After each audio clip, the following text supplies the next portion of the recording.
Kids and cadets, welcome back to Tommy Time. Thanks for coming out. We're working on a 2013 Troy-Bilt today, TB210.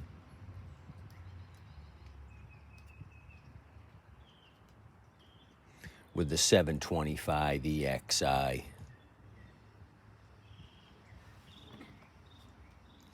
So this was a scrapper find. I remember getting this thing, and I had noticed the cable for the self-propelled was stuck.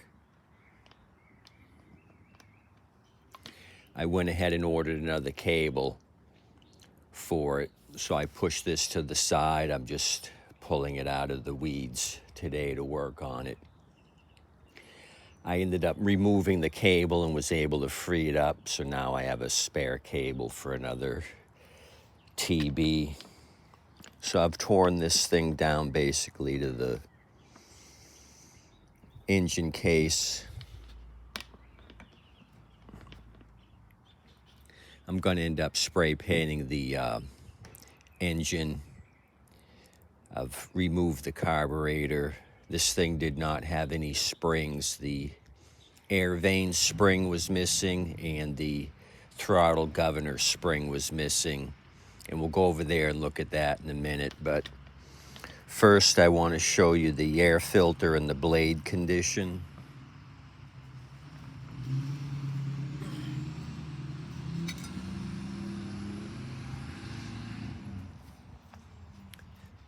Filter's got a lot of mold and mildew on it. This thing's been sitting quite a while. There is body rust or deck rust as well.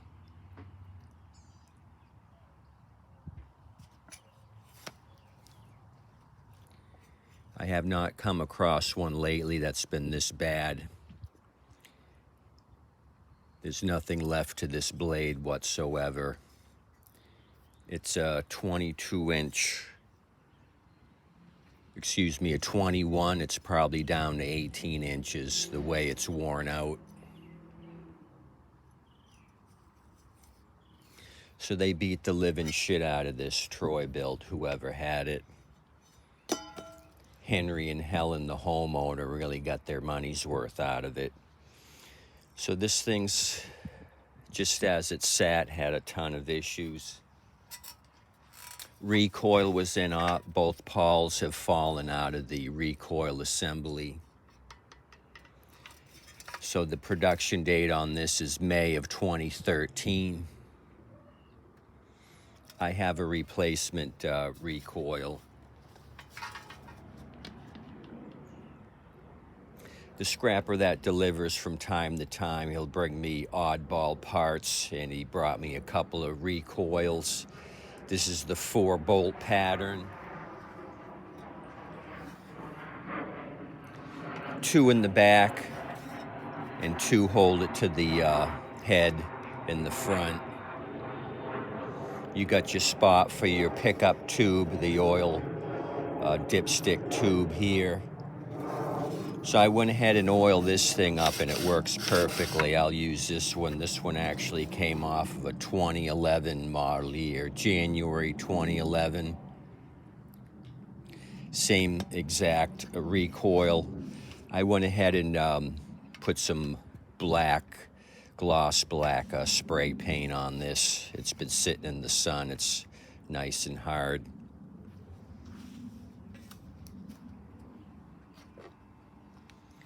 I had the front cover off of this front-wheel drive Troy-Bilt, and I went ahead and used that same gloss black and put 3 coats of paint on this plastic. This plastic will dry out and bleach, and I'll show you what they end up looking like when they're sitting outside for 10 to 15 years, probably less in Florida. We got a lot of sunny days, and the sunlight's tremendously bright and hot. So I've got a Craftsman here with the same style plastic. You can see how the sun whitens out this plastic, bleaches it out. So this is the first time I've messed with spray painting this plastic. I figured what the hell, I'd give it a try to see if it would absorb the paint. Like I said, it took 3 coats, but it ended up working out. I think it'll look a lot nicer.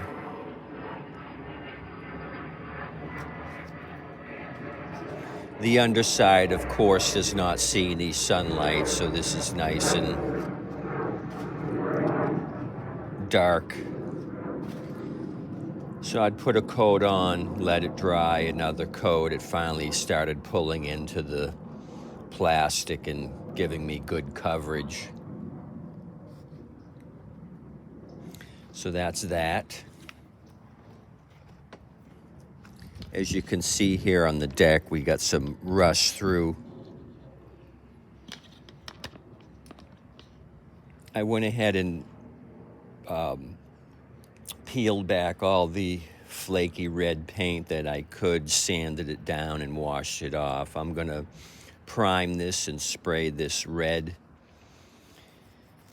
This hole on the top does not affect integrity. The base of the deck down at the bottom is all in shape. It's just these rust through holes at the top. The plastic I just showed you actually covers this hole here. So I'll spray into this area and cover up all this bare rust. Let me move you over to the carburetor side and I'll show you that. So I'll probably come back in a while and do a second video. If I do an extra long video, I'm having difficulty downloading a 30-minute video or more, so I'm gonna keep this one short.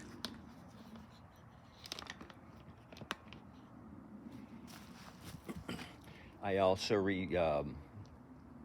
removed the 2 bolts for the coil. That's a 1/4 inch nut on the top. I went ahead and sanded all the rust off of the flywheel.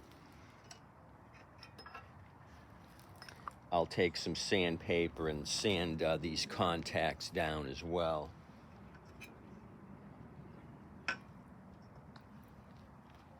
You also want to scuff up the 2 mounts, those aluminum mounts. You want a good contact between the coil and those mounts. Also scuff up the bottom of the coil where they meet that aluminum.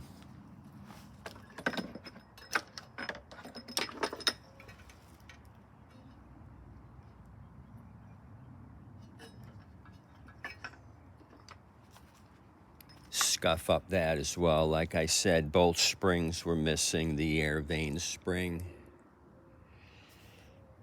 and the governor throttle spring was missing as well.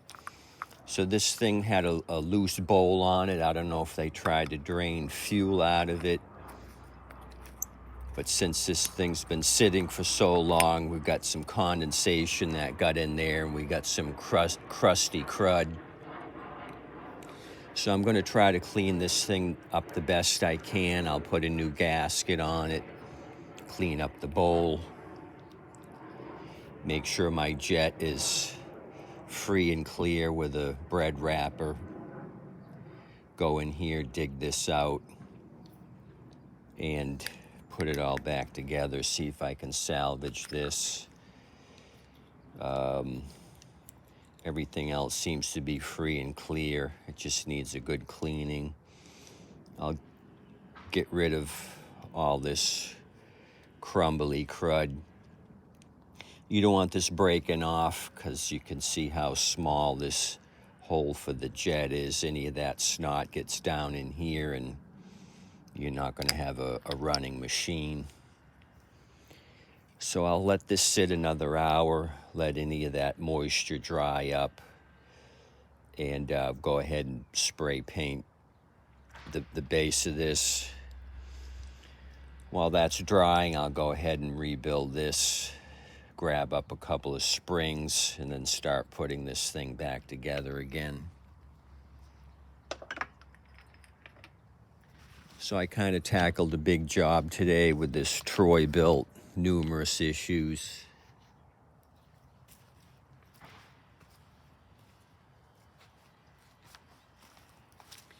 But we got mower season approaching. I'll just knock them out one by one, stack them up, and get them ready for sale.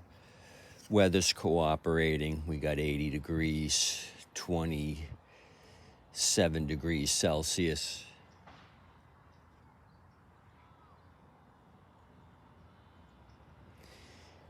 We'll have spring break here in another month, couple months. So people will come down here to Southwest Florida, enjoy this 80-degree weather.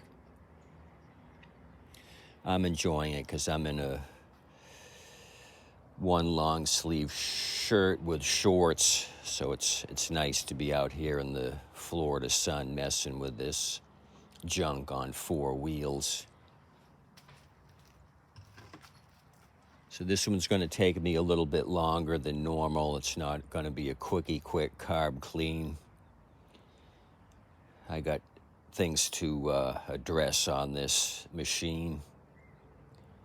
So we'll hack and slash till we get it all done. I got a little more sanding to do on this side. I'll probably put a gray primer on these bare metal spots, rust spots, and then do my final red spray paint. I got to come up with a price point on this. I'll be spending quite a bit of time and labor on this. A few parts here and there, minor parts, but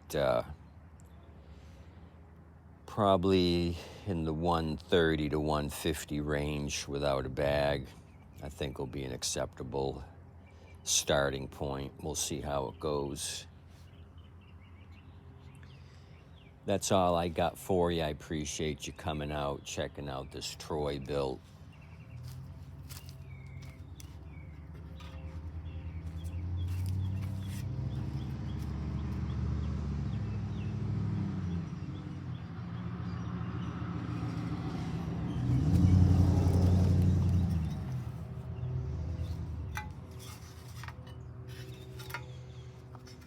It's the model 128.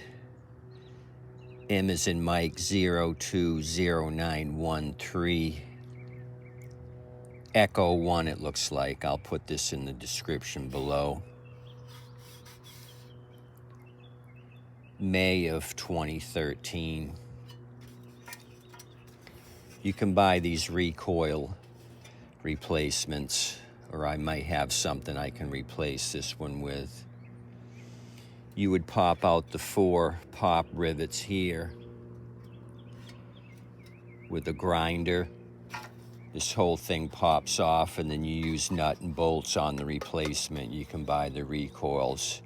If you don't have pop rivet gun, which I don't, you can nut and bolt these 4 pop rivets back in place, and you can salvage it. I just happen to have a couple of these extras from the scrapper that delivers, so only thing is when Harold and Helen buy this, if they go to use this for part numbers, it might be slightly different, but probably not by much, and usually the homeowner doesn't do shit for maintenance, so I'm not too concerned about it. They'll ride this one into the ground and put it to the street again when it's dead.